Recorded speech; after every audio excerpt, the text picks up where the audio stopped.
అంతేకాకుండా ఈరోజు ఎమ్మెల్సీలు కానీ, రాజ్యసభ ఎంపీలు కానీ, లోక్సభ ఎంపీలు కానీ ఈరోజు మహిళలకు రిజర్వేషన్ కల్పించాం. వచ్చేటువంటి రోజుల్లో జనాభా సేకరణ కానున్నది.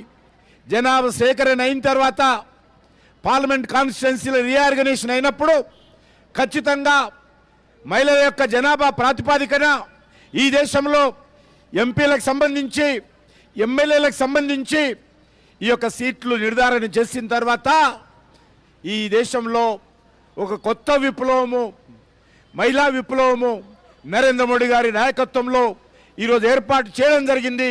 ఖచ్చితంగా ఈ దేశంలో 33% మరి చట్టసభల్లో మహిళలు వచ్చే విధంగా భారతీయ జనతా పార్టీ ప్రభుత్వము, నరేంద్ర మోడీ గారి ప్రభుత్వం తీసుకున్నదనే విషయాన్ని ఈ సందర్భంగా మనవిస్తున్నాను.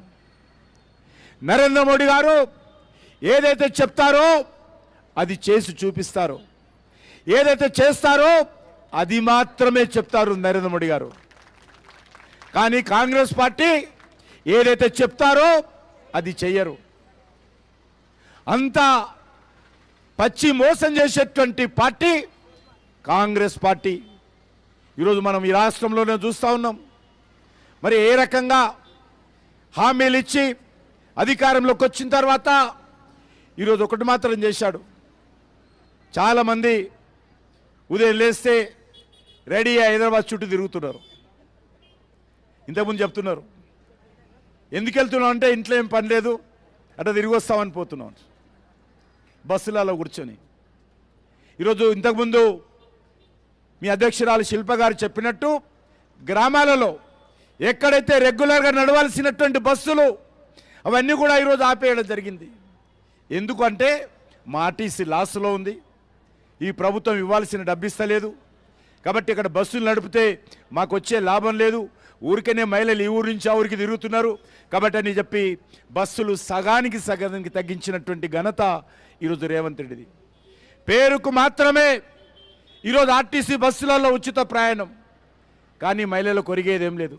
ఈరోజు ఏం చెప్తున్నారు రేవంత్ రెడ్డి, మీరు ఆర్టీసీ బస్సులలో తిరగండి, సీట్లో కూర్చొని నిద్రపోండి, నిద్రపోతూ కలలు కనండి, ఆ కలలలో మీకు 2500 వచ్చినట్టు అనుకోండి, ఆ కలలు కంటూ మీకు మీ పిల్లలకు స్కూటీ వచ్చినట్టు అనుకోండి, ఆ కలలు కంటూ మీకు తులం బంగారం వచ్చినట్టు అనుకోండి, ఆ కలలు కంటూ మీకు 4000 పింఛన్ వచ్చింది అనుకోండి. ఇది ఈరోజు ముఖ్యమంత్రి గారు మనకు చెప్తున్నటువంటి విషయం.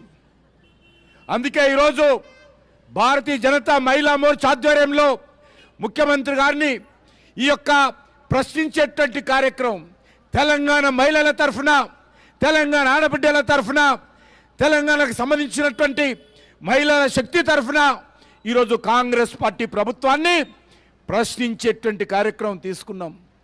కనిపించినటువంటి కాంగ్రెస్ పార్టీ హామీలు ఈరోజు అమలు చేయాలని డిమాండ్ చేస్తూ ఈరోజు ఈ యొక్క ధర్నా చౌక్లో తెలంగాణ మహిళా మోర్చా ఆధ్వర్యంలో తెలంగాణ ఆడబిడ్డలు కథం తొక్కారని చెప్పి ఈ సందర్భంగా మనవి చేస్తున్నాను.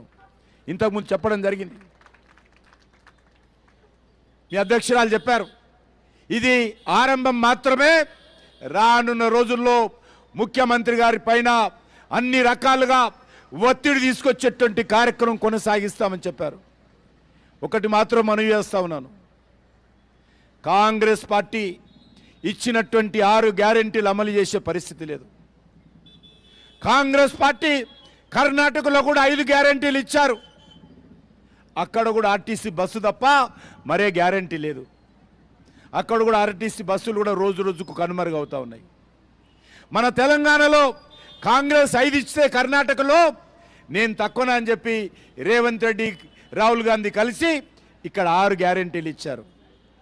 ఈ 6 గ్యారెంటీలు కూడా పనిచేసేటువంటి పరిస్థితి లేదు, ప్రజలకు వచ్చినటువంటి మేలు లేదు.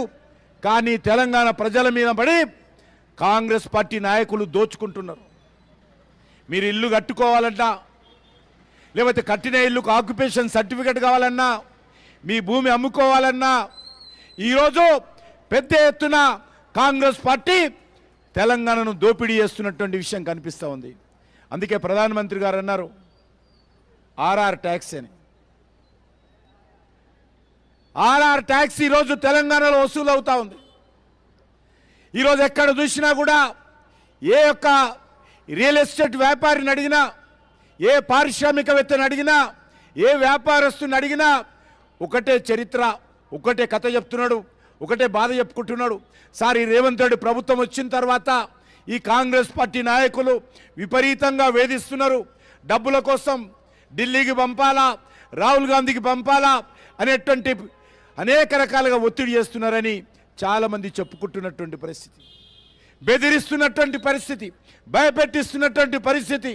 కాంగ్రెస్ పార్టీ దేశంలో ఏ ఎన్నికలు జరిగినా, దేశంలో రాహుల్ గాంధీకి ఏ ఖర్చున్నా కూడా తెలంగాణ ప్రజల మీద దోపిడీ చేసి ఆ డబ్బుని ఢిల్లీకి పంపించి దాని ద్వారా ఈరోజు ఈ యొక్క కాంగ్రెస్ పార్టీ ఎన్నికల ప్రచారం కొనసాగిస్తున్నారు తప్ప తెలంగాణ ఆడబిడ్డలకు ఇచ్చినటువంటి హామీలు అమలు చేసేటువంటి ప్రయత్నం చేయడం లేదు.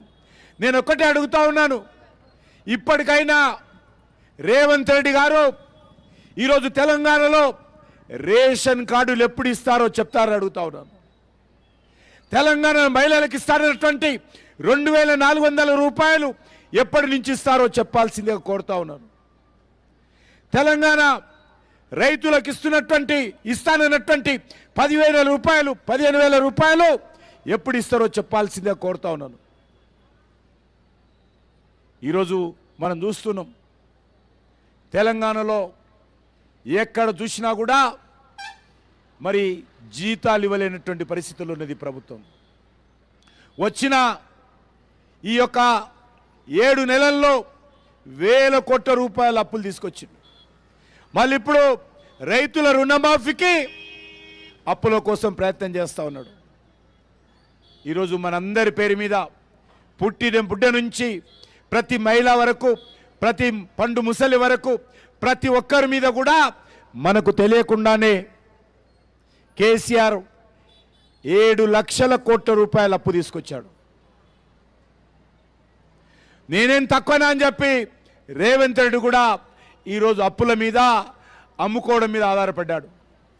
అప్పులు చేయాలి, మళ్ళీ భూములు అమ్మాలి.